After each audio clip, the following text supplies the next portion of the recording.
Good afternoon, everyone. When we talk about electrification in the automotive industry, China has taken a considerable lead in the global EV space. And in fact, it has become a blueprint for all the other countries to follow. However, unlike rest of the other countries, India actually has been relatively behind the curve in terms of electrification in the automotive industry. While over the past 5 years, there has been considerable amount of thrust by the government and rise in electrification across certain segments like three-wheelers and two-wheelers, especially scooters. The electrification in the domestic commercial vehicle industry has been relatively muted. FY25, if I were to give some statistics, for the domestic commercial vehicle industry, the conventional fuels, that is diesel and petrol, they still continue to contribute around 87% to the total sales, with CNG contributing roughly another 8-9%, and electric being only 2 to 3%. And even within the overall domestic commercial vehicle segment, it's the buses segment which has seen some higher penetration at 5%, while the electrification in the LCV segment has been relatively muted at around 1%. So in this context, today we have some esteemed panelists to deliberate on the topic of moving towards Vision 2030, raising EV penetration in the CV ecosystem. Let me just start with asking Mr. Dubey, what in your view are the primary challenges hindering adoption of EVs in the commercial vehicle segment? Okay, thank you, Kinjal, and welcome to all participants. So, when you talk of the primary challenges, I would rather not say primary challenges but hindered opportunities. Why I say that it's a big opportunity, I'll just take a 1 minute to explain this part of it. See, last 2020 we entered from the diesel space in BS6, which is like, and now in 2023 1st April we went ahead with OBD2 in BS6. It's almost 5 years now since the adoption of BS6 in India. It has not really taken off. The prices of the diesel chassis have gone up by almost 25%, and this is a very right time for the electrification of heavy duty electric trucks in India. The payback of the diesel vehicle is not happening of the current, because the freight rates which are there in the market are pre BS6, which was BS4 stage. Now when you see that this entire scenario, the biggest challenge with the today fleet operator is that they are already squeezed off the margins. They don't have margins to their companies. At the same time are having their own challenges, and they are looking for freight reduction over and above the squeezed margin. Now when you take the diesel BS6 chassis, it is not giving a payback within 5 years. Now coming to the electrification of the heavy duty electric trucks, there are good options available today in India. But again, the issue is coming from the high capex which is there. So current capex difference, or I would say, is 1:4 between diesel and heavy duty electric trucks, which is I would say, the biggest issue as of now. So with this, I am not saying that government has not gone ahead and incentivized or something. They have been speaking in different forums, but things have not materialized to that. But on the similar lines, we see lot of enquiries and awareness among the fleet operators and companies to adopt electric vehicles, because through electric vehicles they can further reduce the freight rates, and it will be a win-win situation for a fleet operator and as well as for the company, because through electrification only you can further reduce and make logistics more efficient as compared to diesel vehicle. So there is a big opportunity underlying. We need to see that how we solution the entire thing. Another big challenge that we face is from the financing point of view, because payback is happening in 6 to 7 years. The funding for these particular heavy capex trucks, finances need to be coming up with some 6 year, 7 year kind of a funding or 8 year kind of a funding, and OEMs are ready to back up with a long term full maintenance contracts. So I see that there is a big opportunity, and I don't see much challenges, and I am 100% sure that in coming maybe next 2-3 years it is going to accelerate very well. Thank you. Sure. Thank you, sir. Mr. Kirtan, if I can come to you. Mr. Dubey did talk about financing, the initial high capex, and the payback period as being some of the key challenges or factors hindering the adoption of EVs. But in terms of scaling of the EV fleet for public as well as the goods transport segment, what challenges are you seeing as of now?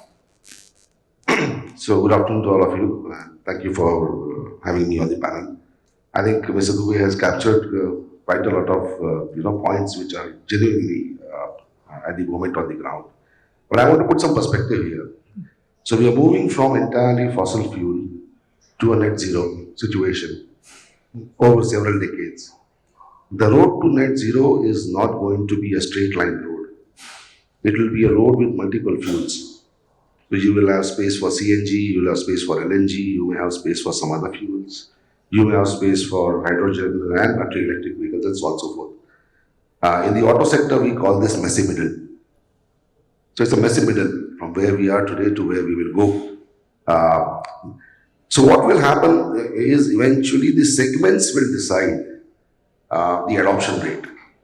So when we look at the current, let's say, battery electric vehicles that are available in the field, there are segments and pockets where they are really, really viable because the customer is able to utilize the asset. At the end of the day, everything comes down to a TCO. So if the TCO parity is there or TCO attractiveness is there, the adoption is better.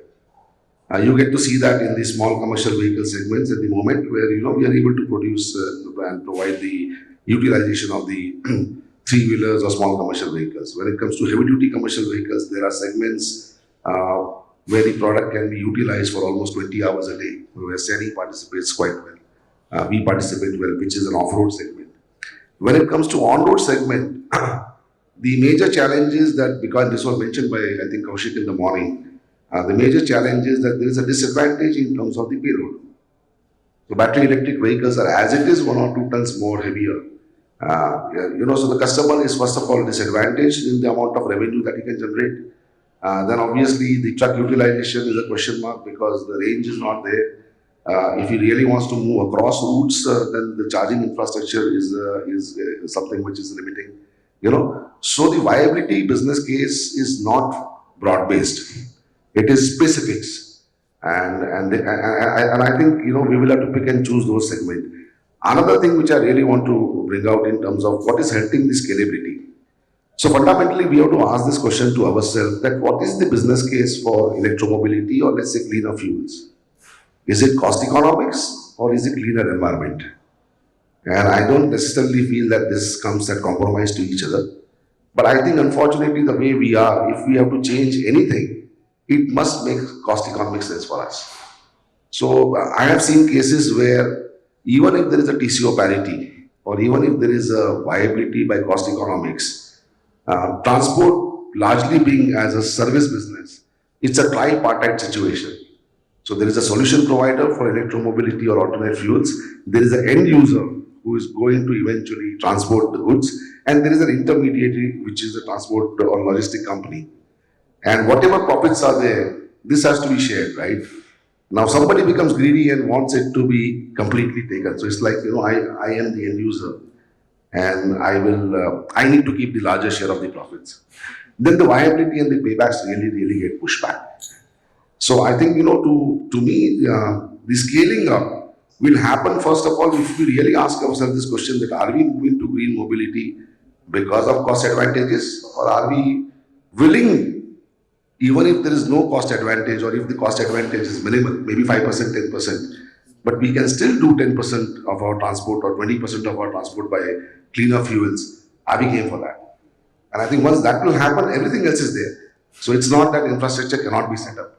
But then there should be viability for the person who is investing. If the person who is investing doesn't make money, then I think we are only talking of, very selective cases. So that's how I see it. But I definitely agree to one point which was concluded in the end, and that maybe somewhere we are closer to the tipping point. So it's like the curve has been a little bit linear now, but in next 5 years, you will see the curve to be becoming much more exponential. Because everybody has understood that electromobility can really bring down your cost. It's just about what is the right level that you want to take and start introducing it in your fleets. That's how I see it. Sure, sir. Thank you for that response.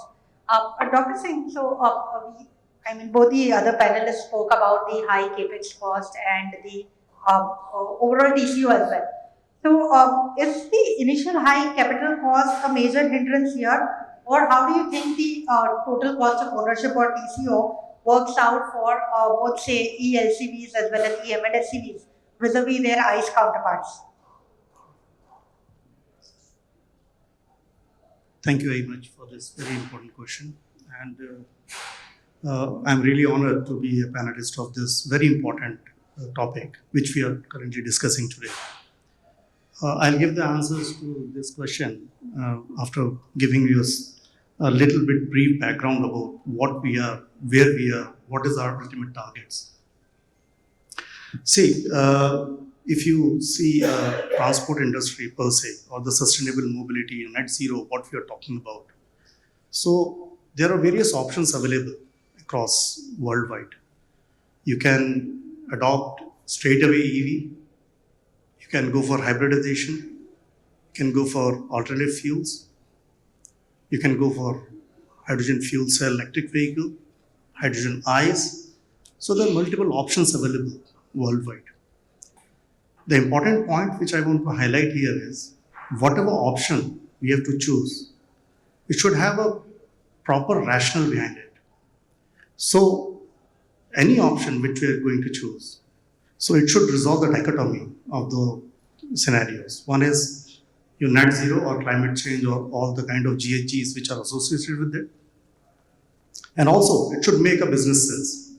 So whenever we are adopting something, and if we have both of the things, that would be the right option, isn't it? So, in my perspective, like very rightly said, from 2020 we are BS6, now we are going for BS7 as well. Various panels were there. Discussions were going on for BS7 and other things. But we are at the cusp of electric mobility revolution. Why I'm saying this? Because whenever we want to transition from one powertrain system to another powertrain system, should be backed with some research data. And then only if we can take an informed decision if data is with us. So to give the answer, we did, because we are from CIRT and we have 70 STUs across India. They are on board with us. And we issue a profile and performance every year to understand what kind of fleet they are having, what is their mileage, what is their cost economics. So everywhere we publish this. So when we do this analysis, I did a test case analysis for one state transport unit. That is for Bangalore Municipal Transport Corporation. What I observed from their fleet mix, predominantly they were having diesel, and then they migrated to retrofitment of diesel, some of the vehicles, to electric vehicles. But whether it makes a business sense. So when we did a deep dive of this, what I understood is, in a year, if you take an urban transport bus, say 9-meter bus, if it travels in a year, the rough figure is 70,000 kilometers. That was the average per year running of urban bus. This 70,000 kilometer and the average fuel consumption of the diesel is 2.3 kilometers per liter, right? So every year, if they take the fuel cost only, so the fuel cost is coming roughly around 25 lakhs or say per year, diesel cost. If we take 95 rupees liter diesel, cost of a diesel, assuming that 8 years is their life, of good life, although it is a 15 years, but the usable life in the normally in transport sector, it's 8 years or say. And at certain rates, when we worked out, so it's a 25 lakh rupees per year. If it runs for 8 years, so it would be around 2 crores, more than that. So if 2 crores is the fuel cost, and then if you have the capital cost, like vehicle cost. It is around 50-60 lakh rupees. So again, it makes a sense of 3 crores is the and it's of 8 years. Whereas if you take electric vehicle, this electric vehicle, the rates are very high initially. When we started with FAME 1, FAME 2, now we have PME Seva, PME Drive, various policies are there common. So the rates are very high, but the rates definitely are going to come down with a target of 2030. As we all know that in Niti Aayog, we are saying EV 30 at 30, right? That means electric vehicle, the penetration of this electric vehicle should be 30% by 2030. That was the target which we have taken forward. So with this target, when this we replace some part of it, like for example 30% of the vehicle, and in the 8 years, if we take an electric vehicle, it will be slightly higher cost, but during 8 or 9 years, it will come at par, right? That is for the new bus. If you procure a new bus of electric vehicle, and assuming that 6 or 7 years of the battery life, you have to replace the battery also. In their whole life, 2 times you have to replace the battery. So it is almost at par. But at this juncture, like for this current scenario, existing vehicles which are there in STUs or various transport sector, if they can retrofit this vehicle, say after having 50, 60, 7 years or 8 years running this vehicle, they have to retrofit. The retrofit kit comes with some 40, 50 lakh rupees only. And then the ROI of that thing is 2 years. So after that, it's free. So that would be most ideal case, transition phase, but long term, definitely EV would be the case. And cost, TCO, I must say, TCO is the total cost of ownership will be lower for electric vehicle in future as well. So this is a transition phase I'm talking about. But ultimately, we have to go net zero. And when we call net zero, we are talking about scope 1, scope 2 emissions, right? And we need to understand this GHGs. When we are moving towards GHGs, like a typically diesel truck, again, from the same data, a typical total CO2 equivalent GHGs which are coming out is 2200 approximately from a diesel. But when you are migrating to electric, it is around 50% reduction in it. So you are getting a dual benefit of it. The point which I'm trying to highlight here is by having an effective implementation of these policies backed up with government policies, it makes sense for the transition phase. But after that, again, the hydrogen is there, which is one of the big thing which is coming up in the market, and we are also working on that area as well. And that will be the future of it. And hydrogen fuels electric vehicle. And if you retrofit, currently all maximum parts are imported. So we are trying to indigenize this thing by tying up with various agencies. And that would be the future. So to answer your question, like the cost benefit, upfront capital cost is really high, but TCO is at par and slowly it will come down. Thank you so much for that comprehensive answer. So overall, I think if we talk about the government or regulatory push, so India's policies for electrification can be clubbed into 2 buckets. One is the like of the FAME program and the more recent PM Drive program, which typically focuses on providing demand incentives to help customers go for EVs as against ICE. And the other is the PLI incentives, which typically help the OEMs or the auto component manufacturers to put in investments towards new technologies and backward integration, so that overall cost competitiveness of the Indian manufacturers typically reduces.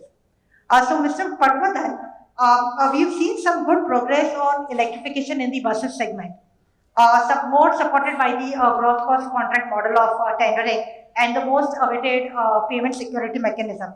So can you share your thought on how you feel electrification is panning out in the buses segment and what are your expectations by 2030? Sure. Thank you for the question and honored to be here with the crowd today.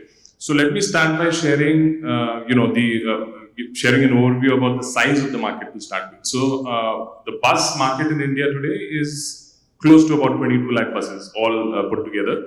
Out of which about 10 to 15% buses are operated by STUs and other government owned bodies. The remaining 80 to 85% is a private market.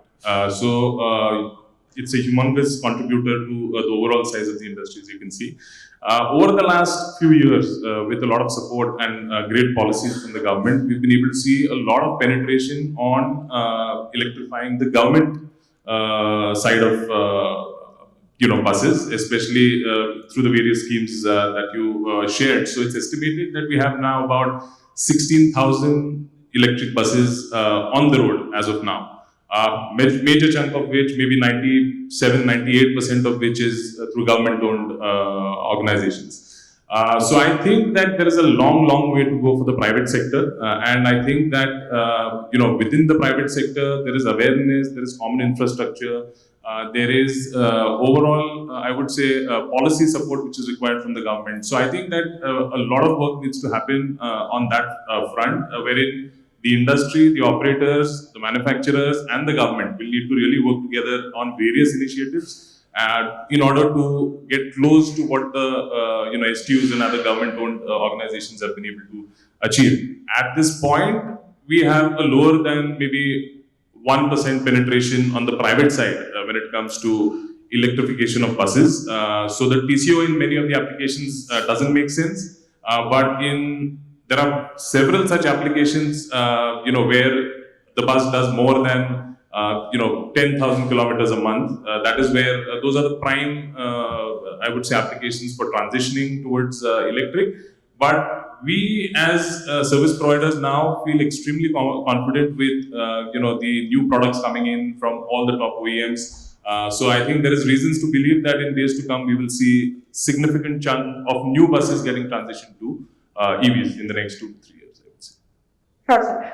Just to follow up on that, so I think FY25, the electric penetration in the buses segment was roughly around 5%. In the prior years, we'd seen that rise to 7-8% as well. So what in your view had an impact on the slower pace of electrification in the bus segment in FY25? Is it the product availability being an issue, or is it the performance of the product an issue? So, two main reasons that we see and believe that contributing to the lower penetration. One is the availability of the product itself. So, as you mentioned, significant orders have been allotted to a lot of OEMs under GCC. So these are large orders wherein most of the OEMs have probably devoted most of their resources and manufacturing capacity towards fulfilling these orders. So the private sector hasn't really gotten their fair share of allocation when it comes to deliveries of the vehicles itself. So supply definitely is a challenge, but what we've seen in the last, I would say, 18 months to 20 months is the lead times for delivery of these buses has reduced from maybe earlier it was more in the range of 6-8 months kind of lead times to as low as 2 to 3 months now from several OEMs. So I think that is slowly getting eased out. The second challenge is the infrastructure.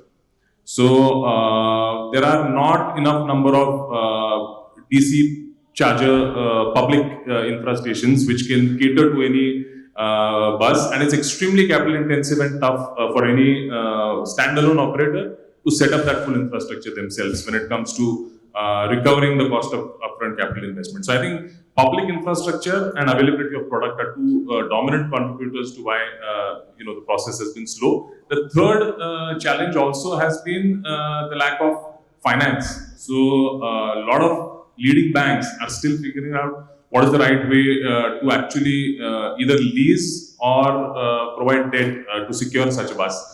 And even if they do, some banks have started doing so, but the tenure is only 5 years. So for an asset which you expect to last for 10 years, you have to load the capex on to a much longer period in order to make economic sense. So I think any tenure below 8 years for finance is going to be a deterrent to electrifications. But we are seeing good, new platforms coming up funded by large private equity funds also, and then a few banks which are closely evaluating and in fact have started offering such financing solutions. So yeah. Sure, thank you so much for it. Let me just move to the auto component side of the EVs. So battery is the most critical and the costliest component in an EV product, and China dominates the global lithium-ion battery value chain with around 85% of the global production capacity. Mr. Hegde, how critical do you think is localizing these EV components for long-term sustainability and cost efficiency for the EV segment in India? Since all the speakers talked about TCO, I think everybody is looking at me for that answer. If you, in spite of the government initiatives like the FAME and the PLI, equivalent to 10,000 crores, and then the charging infrastructure they have dedicated 2,000 crores. And also they have put the stick at the import duties of the motors, which were liberalized at 5%, has gone back to 15%. Now, if you see, there's a wide spectrum of manufacturers, from two-wheelers to commercial vehicle manufacturers. They basically, we can classify into 4 categories. One are the people who bring the CKDs, that means complete CKDs and assemble here. The next is the SKDs, semi-knockdown kits. The third one is people who import all the components and just assemble. And fourth one is import the loose parts, assemble those parts, and then manufacture. Among these 4 categories, if you see, of course, the idea is to move from CKD to the fully assembled parts over here, I mean localized and assembled. Across this, the localization level remains at 35 to 40% only. Rest all is imported. So now, if you look at the value chain, so the EV powertrain cost, if you see, 35 to 40% goes into the battery. Then about 8 to 10% goes to the motor and the drive. Then about 5 to 6% goes to the DC-DC converter. Then the onboard chargers are similar, and then electrical compressors, which is about 3 to 4%. Battery, if you want to localize, of course, the battery costs are coming down, but the investments are huge.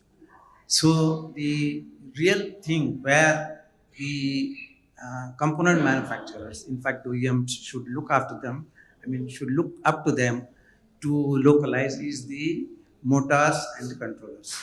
Motors, again, there are several varieties. The motors which use permanent magnet, of course, they are dependent on the rare earths, again, which are imported, and there are restrictions there. So irrespective of this, there is an opportunity to localize them, and I think we must look at localizing this at the earliest. The compressor, of course, it takes a high volume, and then I don't think we can localize e-compressor over here.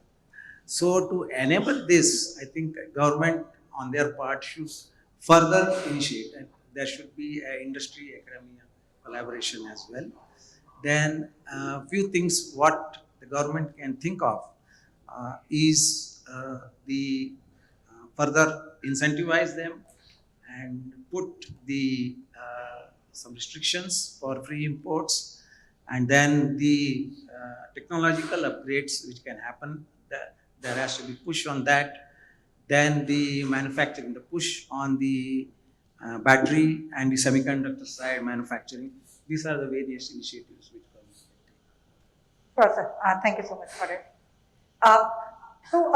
During the discussion, Mr. Patwardhan did speak about the charging infrastructure.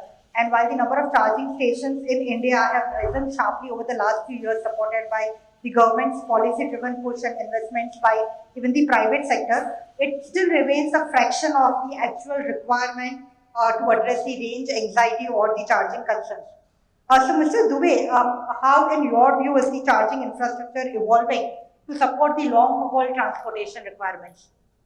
Yeah, so on the charging part, the car part of it, I see that there is some development happening. There are charge point operators in the market who are investing in those, I would say, 35 to 60 kilowatt chargers which are there on a highway. But when it comes to the big trucks, long haul trucks, you need fast charging because in the total cost of operations, the turnaround time is very important. And for turnaround time, you need fast charging. Suppose a truck which is around costing around a crore of rupees and is powered by some 300 kilowatt battery would take a hour time, 1 hour time if you put a fast, higher category charger. Now for that, on a highway, investment typically that would be required to acquire the land, whether you take on lease and then you have to put a transformer and then the infrastructure part of it typically will work out to around 50 lakh of rupees. Now, this is one part of it, which is the investment. Another problem is on the grid.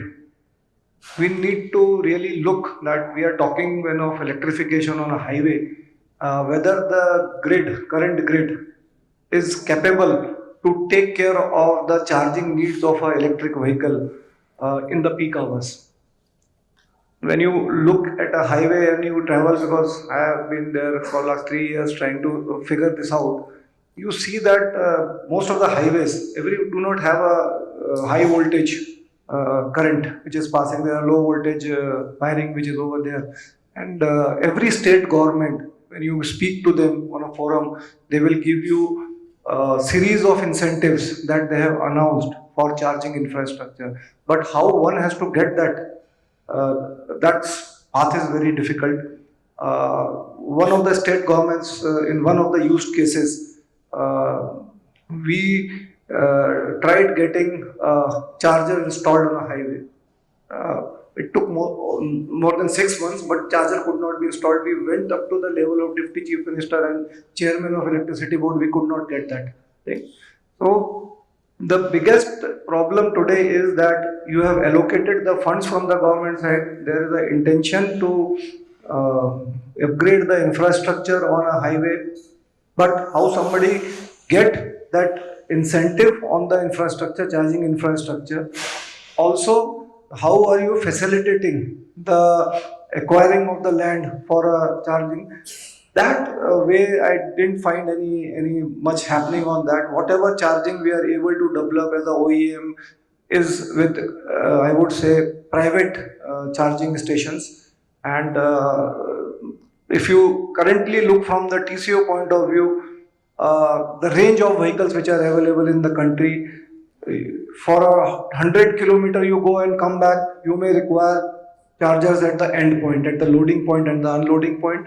But when it comes to suppose going 200 kilometer and coming back 300 kilometers or 200 kilometers, you may require a midway charging. So with a single midway charging, still the TCO works out. But when it goes to like 300 kilometers going and coming back, at the current available resources that we have from the government side, incentives that we have from the government side, it is not making much of a sense.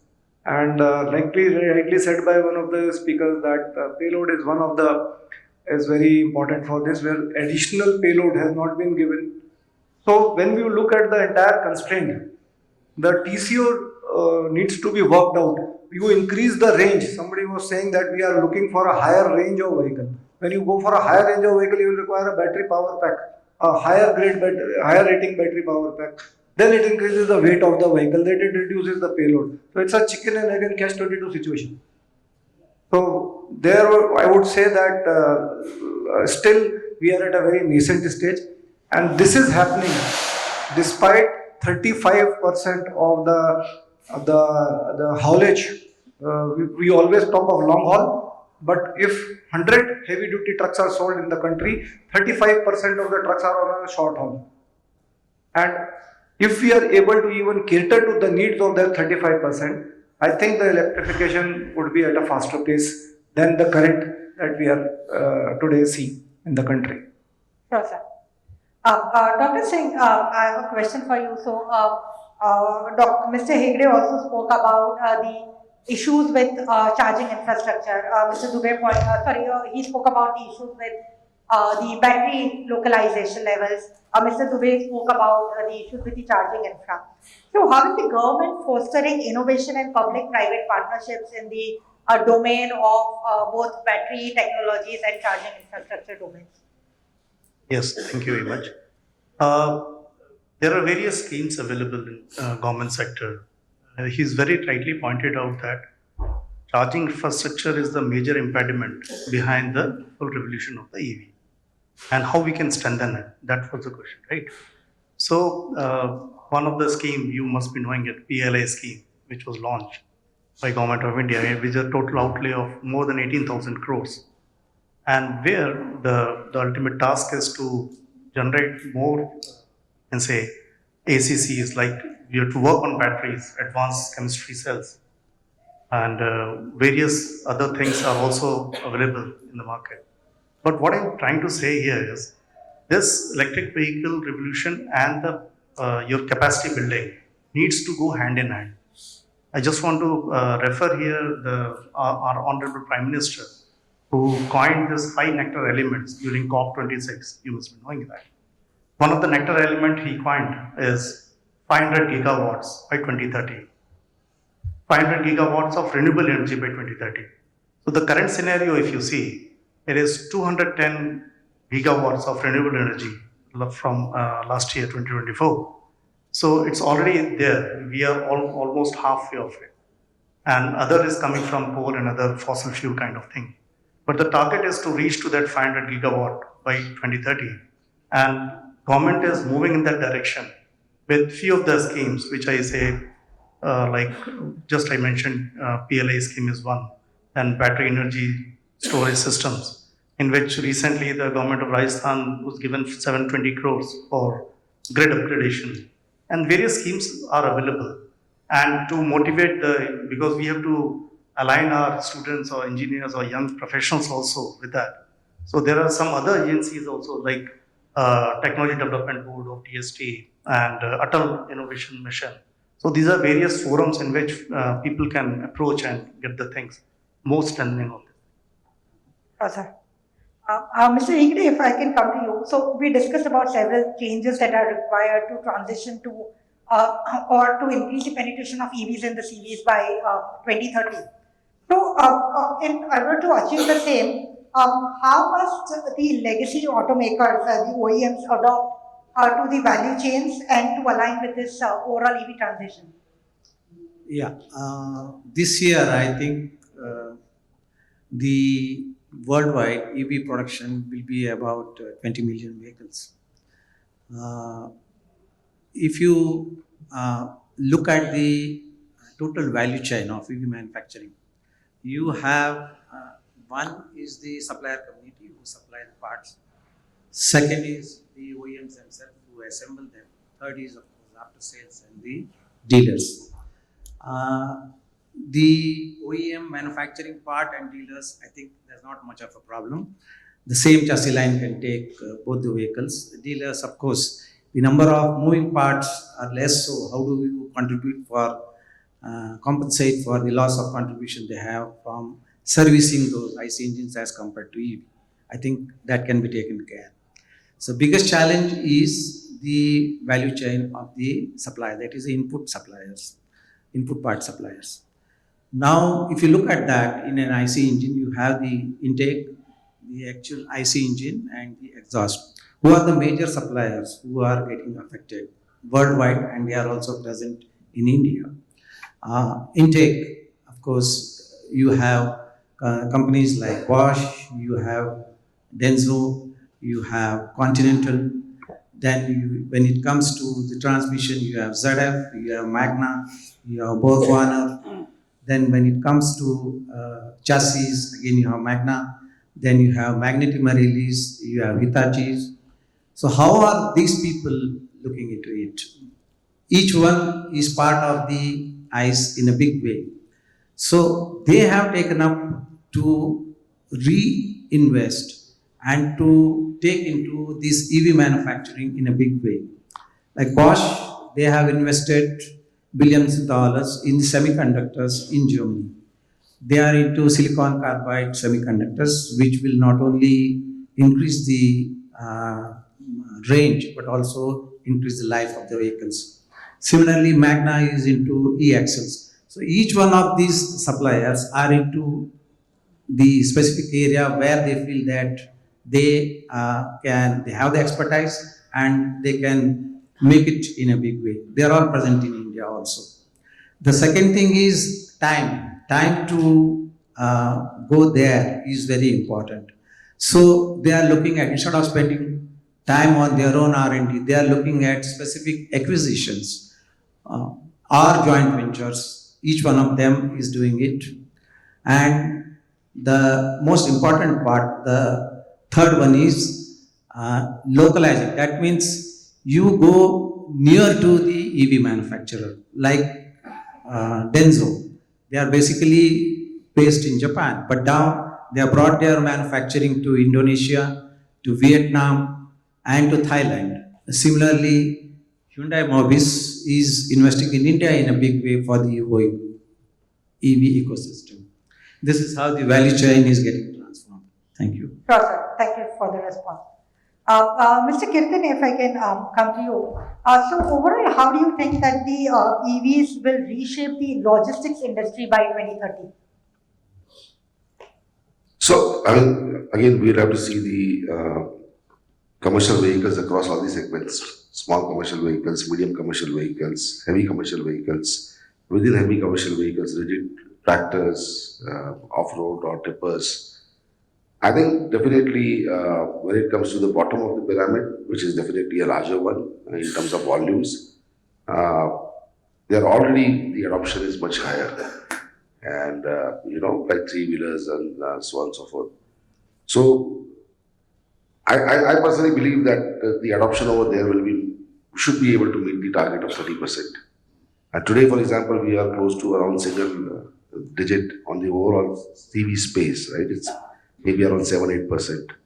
And then, of course, I saw Jinal's report saying that maybe it will be around 10%. My personal view would be it could be better than 10% of EV penetration, so somewhere in mid-teens, so to say. When it comes to, let us say, for example, heavy-duty trucks, now already EVs are shaping the logistics in a different way. Just to give a perspective, if you ask anybody in this room that what is the typical tractor-trailer utilization in the country on an ICE vehicle, I think most of it would say it would be close to 100,000 kilometers a year. There are few cases which are possibly 120,000, 130,000. Very rarely a case around 150,000 plus. There are cases like that also, extreme utilization. But any EV tractor trailer would be minimum doing 12,500 kilometers a month, even today, despite all the challenges that we see. So we have figured out a way how to utilize the product better. I mean, of course, they are not going cross-country. They are running in closed circuit, maybe 200 kilometers, 100 kilometers, but they are really doing much more kilometers. So EV is like when you come under the pressure, you start really thinking. When you get pushed to the wall, you find the solutions. So I think one of the things that will happen, irrespective of what is the level of adoption, a lot of efficiency improvement will happen in the logistics sector. People will definitely find out, and that is overall good for the economy. Because that is also one of the goals, how do we become more efficient in the logistics. So my personal belief is that over the next 4-5 years, I mean, there was a time when people would say that EVs is like, operate in the day and charge in the night, and maybe don't go beyond 200 kilometers. Now that's not the case. And I can see in mining operations, they never imagined that the product can be used for 20 hours. And today, for example, our trucks, what we supply in mining, we have comfortably established 9 out of 10 cases, our trucks can give 20 hours of operation with high-speed charging, and big battery packs, and longer range, and so on and so forth. So you will see, and then the efficiencies will significantly go up. Maybe the adoption, I personally believe, will be different across different segments. That will remain, but that will, it will redefine the way we are doing logistics and looking at logistics. Sure, sir. Mr. Padmanabhan, what in your view are the overall policy or certification changes required to achieve this vision of 2030? So in the last few years, we are seeing great, I would say, a lot of schemes coming in from the central government to promote electric buses across India. Unfortunately, not too many of these schemes have been made available to the private sector yet. So, considering that the private sector represents about 90% of the overall market, I think that the government, of course, there is a lot of work going on, discussion, dialogue going on by industry representatives with the government at various levels to make this happen. But I think that if there is consideration to give benefits or subsidies which are made available to the private operators, then I think, whether it's a subsidy on the capital investment itself, which now it's extremely great to see that the Maharashtra government is one of the first governments to actually go out and declare up to a 10% subsidy on purchase of the electric bus. So the average cost of a long haul electric bus being close to 1.65 crores. 10% of that plays a significant role in reducing the TCO. And the second, great move done by the Maharashtra government again is a toll waiver on the Mumbai-Pune Expressway or the Samruddhi Mahamarg. Now, a lot of these new great quality highways have tolls which are to the range of 7 to 8 rupees per kilometer for buses. By making these roads toll-free for electric buses, it actually helps us completely recalculate our unit economics on various routes. So I think more and more governments, state governments especially, would take note of what Maharashtra has declared. And if most states are able to bring in just these two changes, one is the capex subsidy and the toll benefit, the overall TCO on a single bus basis for a long haul bus could come down by as much as 8 rupees to 10 rupees a kilometer. To give you context, a typical bus does about 160,000 kilometers per year. So if you multiply that by a factor of 10, you're looking at 16 lakh rupees of saving for an operator on an annual basis. And therefore, an operator which operates, let's say, 100 buses has a significant reason to transition. So I think these, I would say, a couple of measures should really help and support more and more participants to voluntarily transition towards electric. Yeah. Rasa, thank you so much for the response. And now, before I open up the floor to the audience for the questions, as a parting comment, I would request each one of you to share a single action point that you would recommend to fast track the EV adoption in the commercial vehicle industry in India, and what is your estimate of the penetration of the electrification in the commercial vehicles by 2030? Starting with you, Mr. Dubey. Yeah, so I'll keep it brief, but definitely one single point may not be able to trigger the entire thing. We have to look from the success rate, what has been achieved in China. Three major points which have come out. One is the mortgage rate, which are there in China, is 2.5% against our 9% out here. Second thing is the subsidy, of government subsidy on kilowatt basis of this. So in China, the diesel versus EV is 1:2 in comparison to 1:4 out here. And third is the electricity rates. If you go on a highway, when we are talking of increasing the penetration, highway long hauls is the way to go. And for that, the electricity rate after the charge point operator is putting entire infrastructure is coming to around 10 to 15, rather 15 to 20 rupees per kilowatt. This needs to be brought down. In China it is around 5 to 8 rupees on a highway. Saying that, there is no, I would say, doubt that the electrification will move forward in a very fast forward manner. The OPEX, if I take the energy cost today, for running a electric truck is 8 to 10 rupees a kilometer as compared to 35 to 40 rupees a kilometer for a diesel. But out of this, independent of government giving subsidy, not giving subsidy, the single most factor that I feel is re-engineering of the entire capex from current 5 years to at least 7 to 8 years, so that the cash flow, monthly cash flow for the operator remains very healthy and positive, and that would be the single most factor. When I go to the subsequent part of it, that by 2030, if government gives subsidy, it would be around 8 to 10% penetration, otherwise it will be around 3 to 5%. Thank you. Single action point definitely difficult, but EV खरीदो, EV deploy करो, बढ़िया है, adoption बढ़ जाएगा.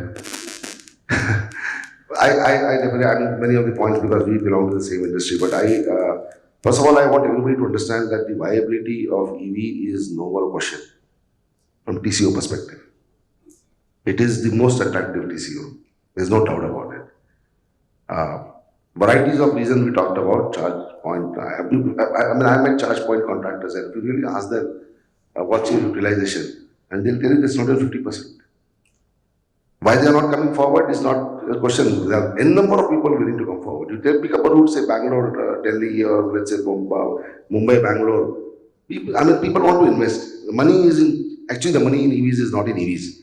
Money in EVs is actually in charging business. And then if you want to buy land, everybody knows in India buying land is like buying gold.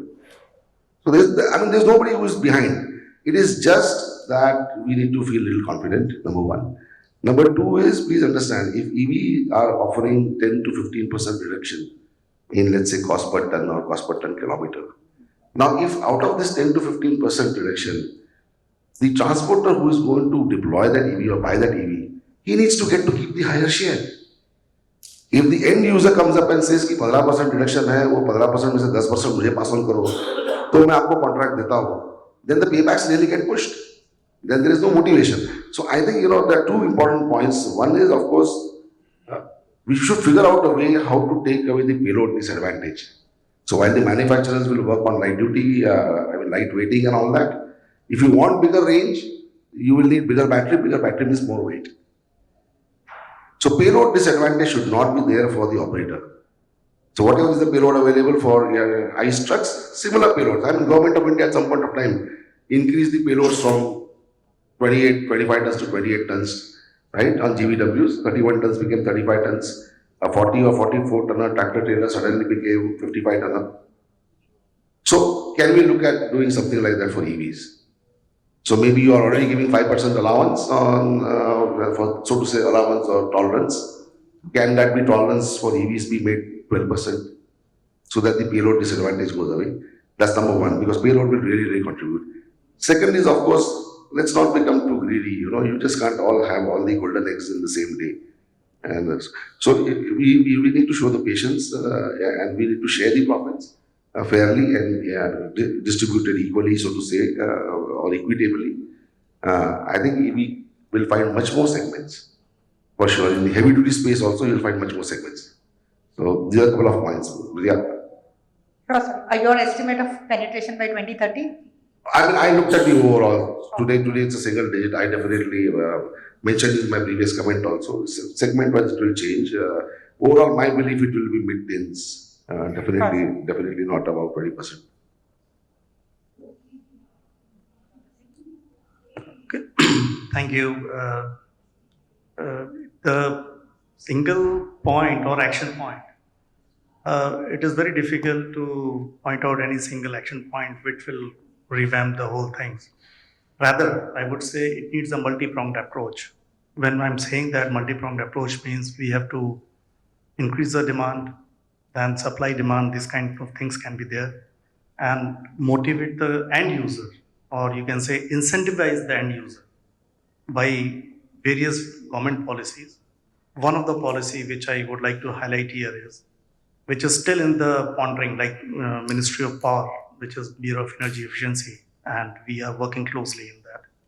So we are pondering on creating a kind of CCTS, carbon credit trade schemes, which was already there in the website in Ministry of BEs, in which we are trying to incentivize the end user who's opting to use more electric vehicles or can use more electric vehicle, and he can show to them like, this is the percent of reduction I did in GHGs. So I'm eligible for carbon credit certificate. So then they issue a certificate and then it is tradable. So the cost around, I don't like to mention the cost, but these things are in pipeline. What I'm going to say is, again, we have to see in a holistic way. So we have to see whether the user, what he wants, he'll only encourage to use more electric vehicle when it makes a business case for him. On other side, supply chain, if you say the things have infrastructure, you can say robustness of infrastructure or creating more infrastructure is another point. But these few things we can adopt. It will definitely have impact by 2030. Sure, sir. And sir, your estimate of penetration of the electrification in CV? By 2030, the target is 30%, but for, you can say, we could achieve this target for heavy commercial vehicle, I think, but for LCVs and I think it's a long way now. I think so. Yeah. So when it comes to the bus mobility market, three main stakeholders will drive the amount of penetration which we'll see by 2030, I believe. So one is obviously the drivers. I think drivers are extremely underrated when it comes to importance, and I think if the drivers start preferring driving an e-vehicle, it will be harder to find a driver for ICE vehicles. And I think once the drivers gravitate more towards driving an EV, and because it's much more comfortable, easier to drive, etc. But luckily, in our experience as a company, once a driver starts driving an electric bus, he does not want to go back to driving an ICE bus. So like, the first stakeholder is taken care of. The second stakeholder, which is a passenger which travels in these buses. So luckily, thanks to lesser vibrations, lesser noise, most of the passengers which travel across in electric buses seem to have a much more favorable approach towards using a e-bus compared to an ICE bus, as long as it's not charged at a higher rate. The third most important stakeholder, which will be, I think, responsible for driving this, is the fleet owner himself. So I think in order to incentivize the fleet owner to transition their fleet to electric, three areas could be looked upon. One is, as we discussed, government subsidies, support, taxation benefits, etc. Like Sir mentioned, maybe carbon credits could be one of the areas that could push that further. The second is availability of public charging infrastructure. So maybe there should be a platform which is made available wherein the government infrastructure is made accessible to the private sector in a transparent, open way, wherein commercials can be kept lucrative in order to promote this. And the third is access to the right finances. So through government mandate to various lending institutions as well as NBFCs and other leasing platforms, if the right tenure is able to, if we are able to find the right tenure for financing these products, then these three things put together will not just give the fleet owner a reason, but in fact, it will be inevitable for him not to transition towards electric buses. So I think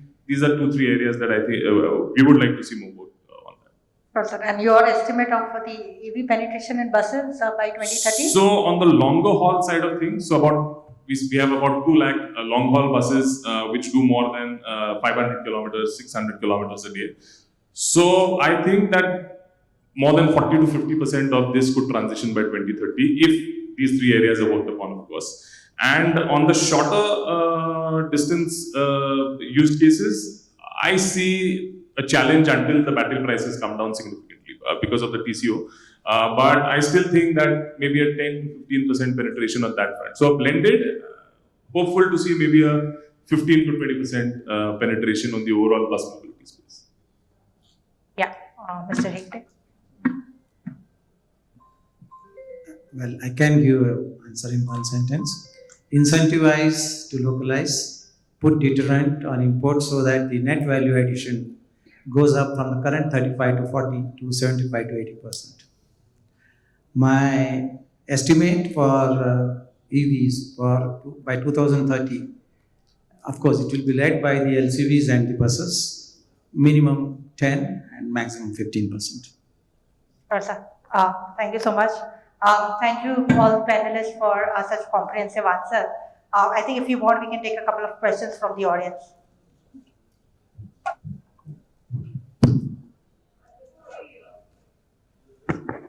Okay, before we take ahead the questions, I must say what an enriching discussion we just witnessed.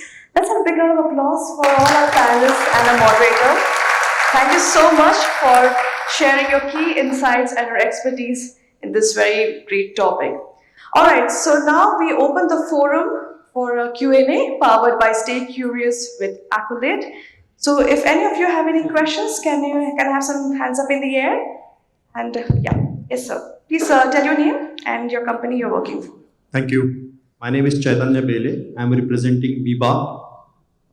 So my question is, I think Mr. Devendra already mentioned briefly about hydrogen fuel cell as another alternative. Is that one of the threat or option that end buyer user is having particularly in the era of online information available. He compares what's coming up and all, and there's already a talk that EV or electrification is a short-term arrangement, maybe few years, 4-5 years, and then hydrogen will take over, particularly with the advantage of long range, high energy density, faster refueling. So if you can throw some light on that. Thank you. Yes, sir. Very, very pertinent question, and I'm really feel very happy to answer this question. There's a basic perception among the people like hydrogen when it's a transition phase, like electric vehicle is up to 23 or 2035, then hydrogen will take over. It's not like that. First of all, let it be very clear. So, one powertrain can't give you the solution towards our path to net zero. Like net zero can only be achieved by mixed fleet. So you must be having some kind of alternative fuels into it, 5 to 10%. Some part is electric vehicle. Because why I'm saying this? Because it is the application oriented. If I'm talking about e-fuel, electrofuel, you must be knowing about it, I think. Electrofuel is a new concept in which you are basically using a syngas, right, like CO and H2. And this hydrogen comes from green hydrogen, electrolyzer.